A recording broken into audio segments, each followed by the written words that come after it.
Hi, so welcome back. Welcome to my little work area. Today's a little bit different area setup.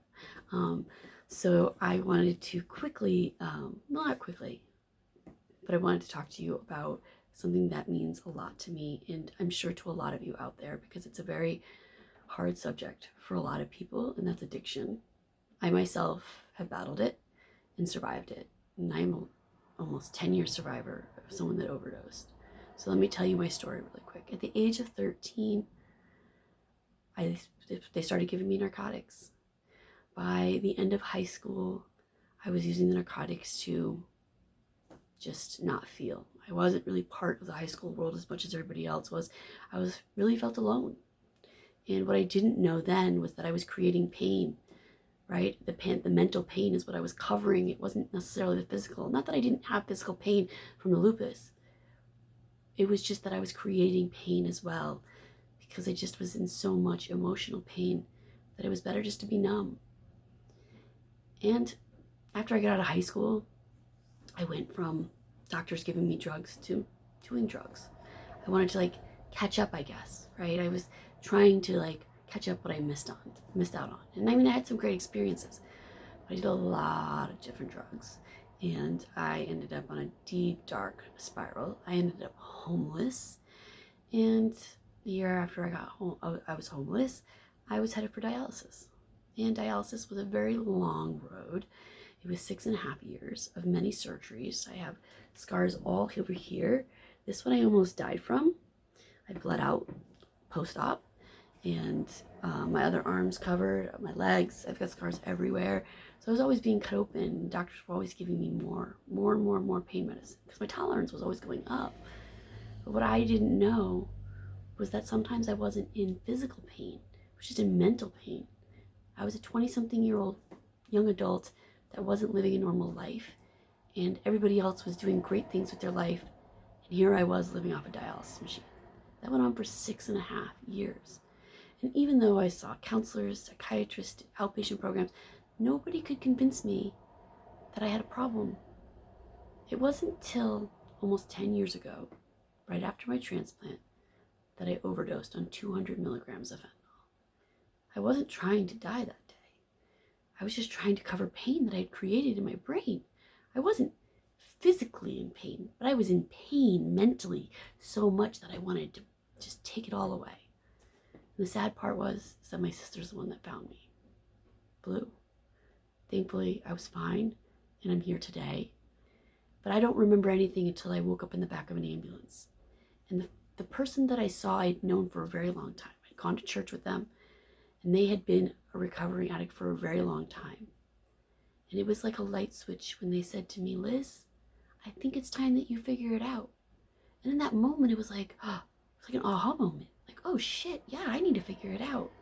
But that wasn't the end of it. The sad part of it was that when I went into an inpatient program,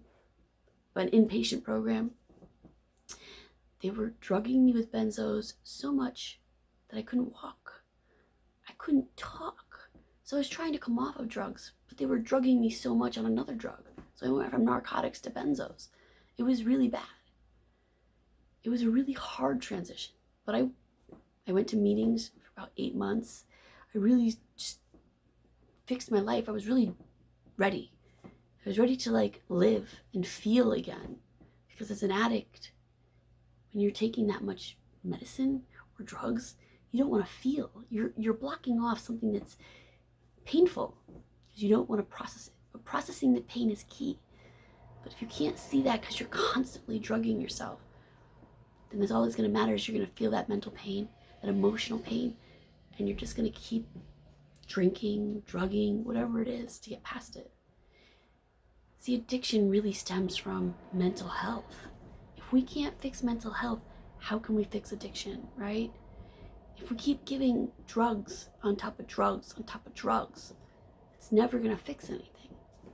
We need to really change the system. I'm thankful to be here. Narcotics wasn't the only thing I beat. I used to be a smoker. I used to smoke like a pack a day at one point. I spent a whole year training my brain that it's not what I wanted. It's not what I wanted. And throughout that year, I would bum. not smoking nearly as much. Then I'd buy a pack and I'd give them out, give them out, give them out. And then one day I was finally done. I didn't need no patch, didn't need no pills, nothing to help me quit. I just knew I was ready. And it was great because at the same time that I was done, I was starting a new job. And the first day that I started this new job at a restaurant, they had offered me a cigarette, the first conversation I had. So I did it, but I had one cigarette the whole shift.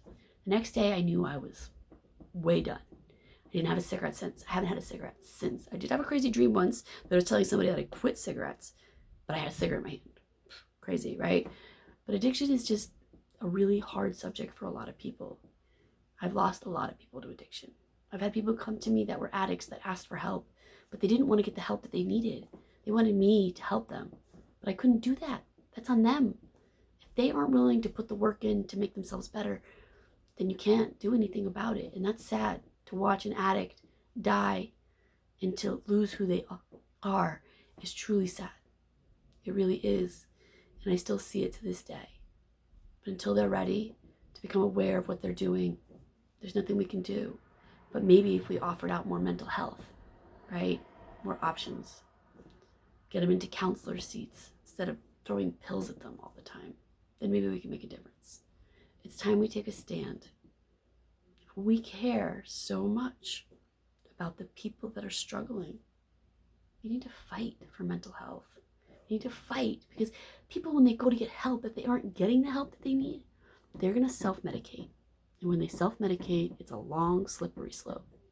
I thankfully survived it, and I'm here today. And now all I ever do is plan on giving back everything that I've done to make my life the best it could be.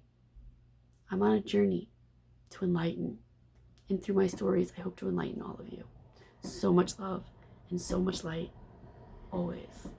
Thank you.